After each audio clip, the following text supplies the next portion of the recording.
Welcome back, fans and friends. For this episode, we have Greenlight's Estate Wagon Series 7.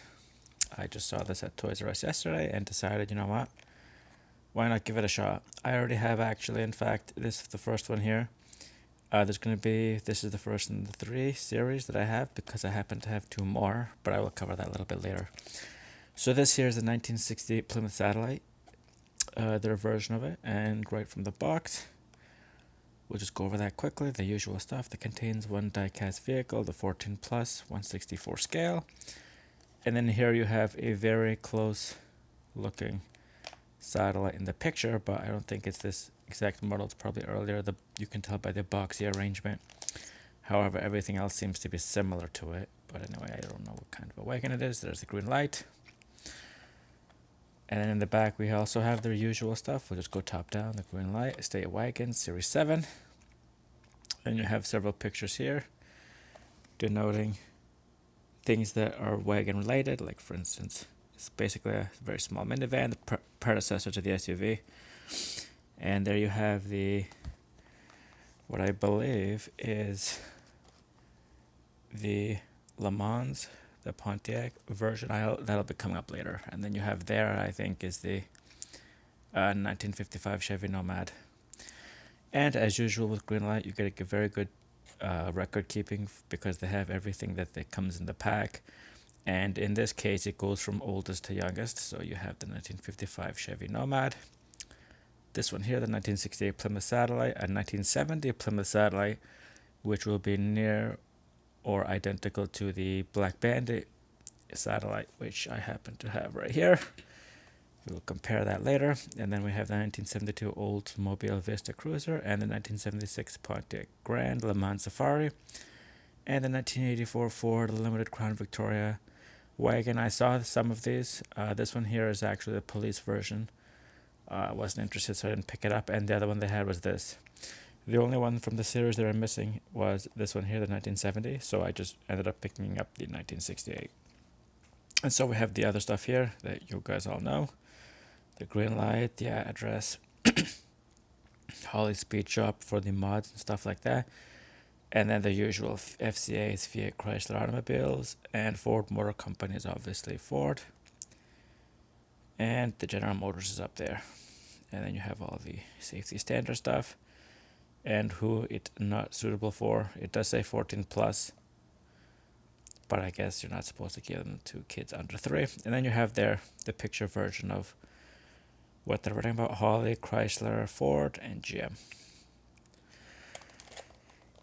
So without further wait, I'm going to go ahead and open this. So, as is Greenlight per usual, they do have this little insert that holds the car. This packaging doesn't look as good or as flashy as the Black Bandit, but I mean, if you want to leave it in, it's okay. And what I mean by the insert is this. You guys know that most of the Greenlights you're going to take stuff out of. It's going to come with this thing here. And so here we do. Take it out. And so we'll just start from the front there. You can see the the vertical lines, which I guess you want to compare. You can see now the difference here is one's based off the Roadrunner and one's based off the Belvedere. So I think the horizontal, I'm not sure, I'd have to do the research, but you can clearly see that there's a difference between the two.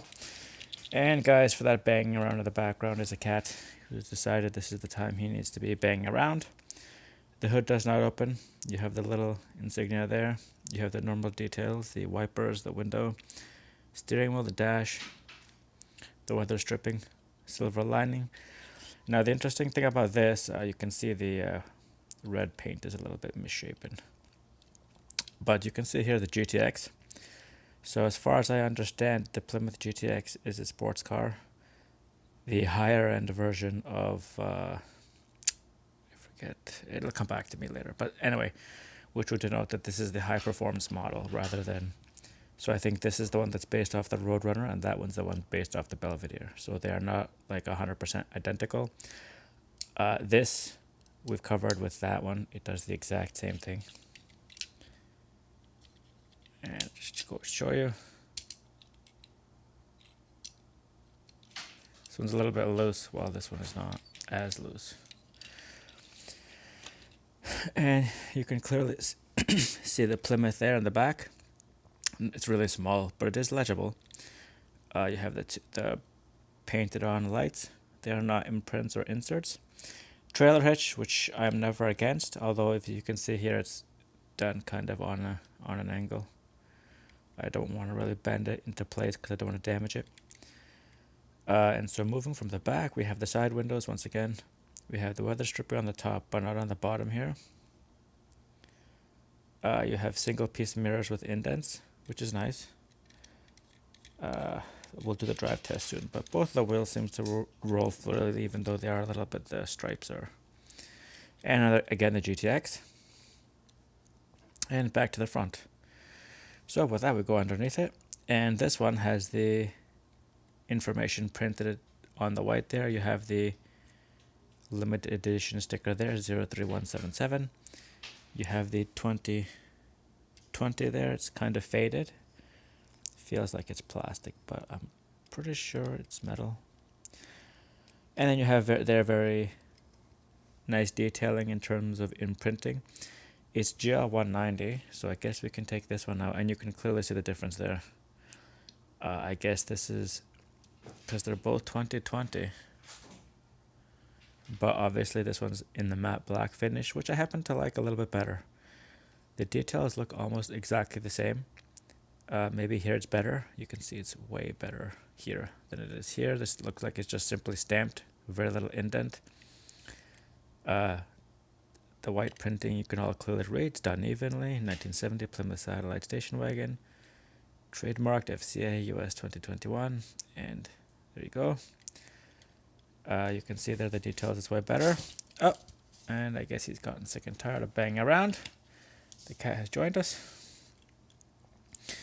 And so finally the drive test has a serious wobble to it. Does not roll. It rolls okay. Almost had a collision there. So